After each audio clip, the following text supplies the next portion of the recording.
You are now listening to The Social Show live with Viwe Tyolwana, only on brandlive.co.za. A very warm welcome to your daily dose of The Social Show. My name is Viwe Tyolwana, as the intro quite beautifully said. And I'm with you from 9:30 to 10 a.m. talking all things CSI, CSR and CSV. Of course, we will be highlighting the very best initiatives, forums, projects in South Africa and abroad that are working to change your current living conditions. And of course, without leaving the corporates that are meant to facilitate them. If you'd like to get in touch with me or have an opinion to share about the show, the topic at hand, or you have an initiative that you think is important for me to highlight on the show today, please don't be afraid to go to my Twitter page, which is at Brand Live Radio, or you can just send me an email at press@social-tv.co.za. Also, if you'd like to know more about what it is that we do, the social show works quite closely with social TV, and you can find out more stories on a visual sort of platform on www.social-tv.co.za, and you can just be in tune and in touch with your CSI, CSR and shared value environment. Now, without missing a beat, let's get straight to the CSI headlines.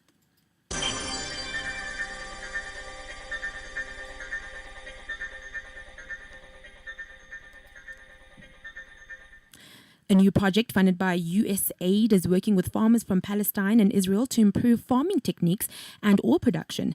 Olive Oil Without Borders began when the Near East Foundation realized the potential that the olive oil industry had in promoting reconciliation between Palestinians and Israelis. Speaking to Good News Network, Somaya Salmea, a Palestinian farmer, says, "I wanted to get to know the Israeli farmers more because they had expertise to share that could really benefit me and my work. To date, about 90 villages in Israel, the West Bank and now Jordan are involved, including 2,000 olive producers, 25 mill owners and about 50 ancillary businesses." And in other news, according to an order recently passed by the nation's Central Zoo Authority, circuses will no longer be allowed to use wild animals for exhibition or performance in India. The legislation was passed earlier this week, and it confirms that a number of circuses will be deregistered, and several circuses following a year-long investigation into animal rights violations under the Prevention of Cruelty to Animals Act from 1960. While monkeys, lions, bears and tigers were all banned from using the for entertainment purposes in 1998, elephants could still technically be utilized for the shows. A recent evaluation that was conducted by the CZA and supported by animal rights organizations found that none of the elephants used in India circuses were free from human violations. In light of these violations, there are now no circuses that are registered by the body of India. The court-ordered cancellation notice states that the entertainment groups had been warned of their violations in previous years and still made no effort to correct them. And lastly, in our news, one of the largest mobile telephone network operators, MTN in South Africa, has announced a significant decrease in its corporate social investment budget for 2017. This follows MTN's $1 billion fine by Nigerian regulators after the network failed to meet a deadline to disconnect more than 5 million unregistered subscribers in that country. MTN SA Foundation's budget is dependent on the performance of MTN SA and is calculated at 1.5% of the profit after tax. Gusile Mthunzi Harwadzi, which is MTN Foundation General Manager, says regardless of cuts, the foundation will continue to focus largely on providing information and communications technologies connectivity to the special needs education sector and on entrepreneurship as well as small business skills. Furthermore, the foundation handed over 18 multimedia centers to schools, universities and special needs schools in 2017 for students and pupils with disabilities. The facilities consist of SETA computer laboratories, printers, data projectors, interactive whiteboards, free connectivity and laptops, and the special needs learning areas remain the most needy in terms of technology adoption, concludes the MTN South Africa Foundation General Manager. And that concludes our news for today.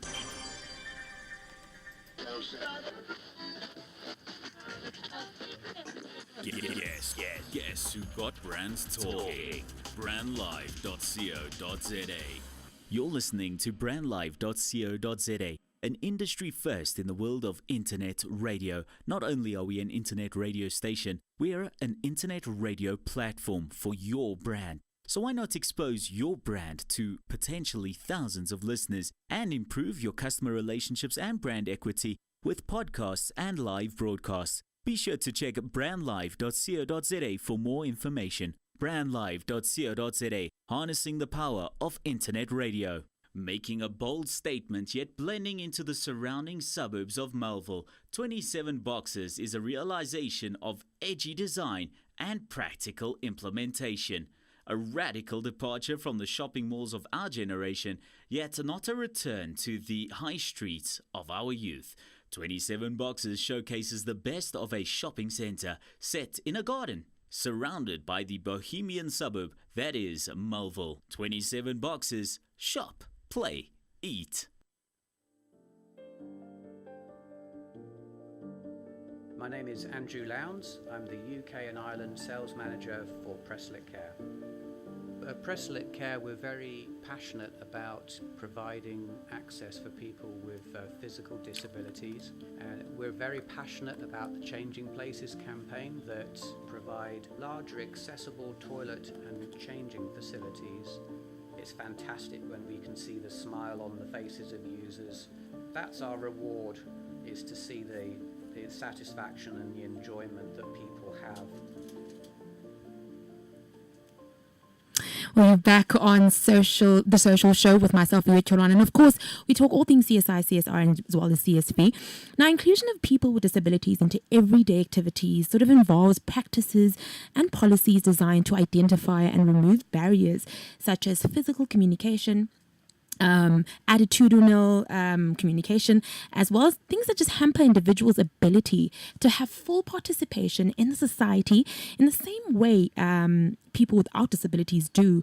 And I think this new project that's coming out from this leading power management company, Eaton, which is called the Project Phakama, is a viable and promising strategy towards, fuller participations of people with disabilities. Now, if you're an avid listener of this show, you know how passionate I am about the inclusion of people with disabilities. I do think that a lot of the time when we think about transformation and we think about inclusivity, we think, female empowerment, which is important. And we also think of, black, previously disadvantaged, rather, people getting into the workspace. But I also think we kind of don't want to talk about, the big elephant in the room.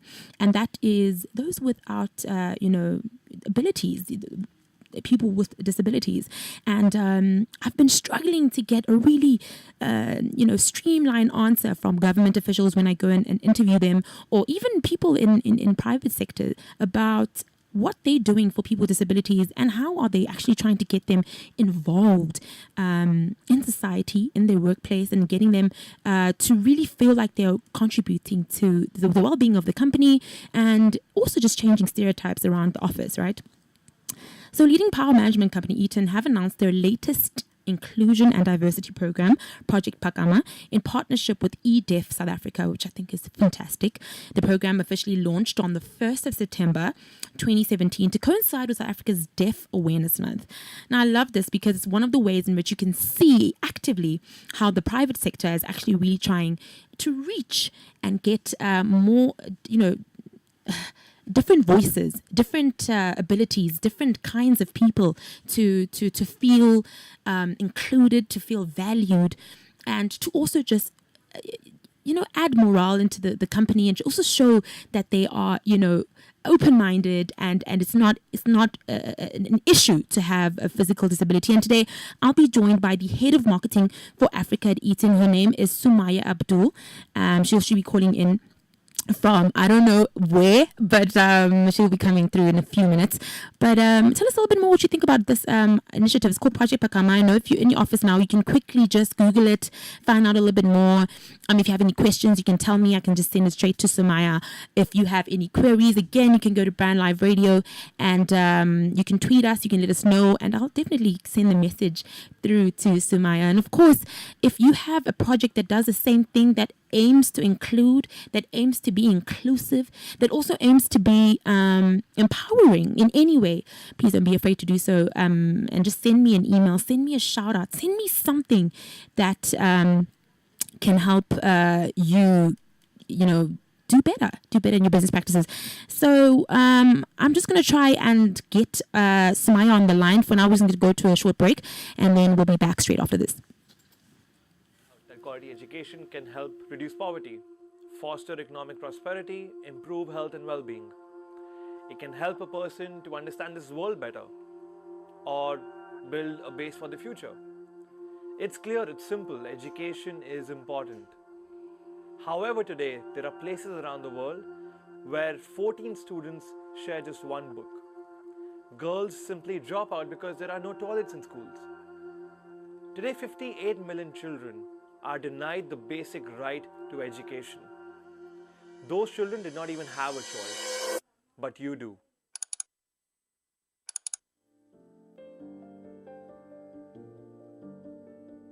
My name is Senne. I'm a chemical engineer and I work as a process specialist at Preslid.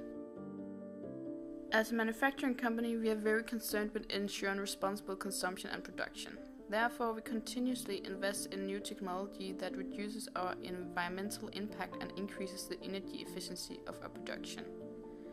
Part of my job is to experiment with and measure the flow of the raw material. It helps us match the material and the product to minimize waste in the production.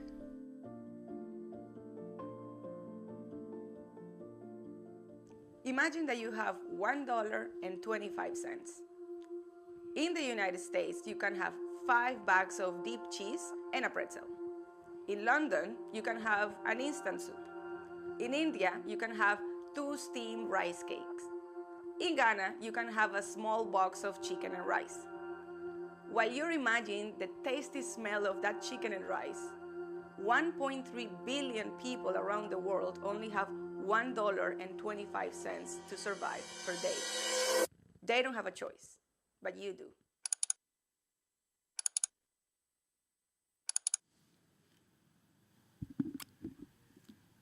So you're back on social TV, social show. Oh, keep making this big mistake of thinking it's TV, but it's really not TV. But we try to get Sumaya on the line and hopefully she'll answer and we can start our show. Yes. Good morning, Sumaya. Good morning. Good morning. How are you doing today? I'm fine, thanks, and you? I'm very well. Thank you so much for joining us on the line. I know we had a few technical difficulties, but you're here, so I'm celebrating in here. So can you just give us a little bit of an idea of Eaton, what it is that you do, your overall CSI strategy, your ethos, what is it that you want people to remember you for?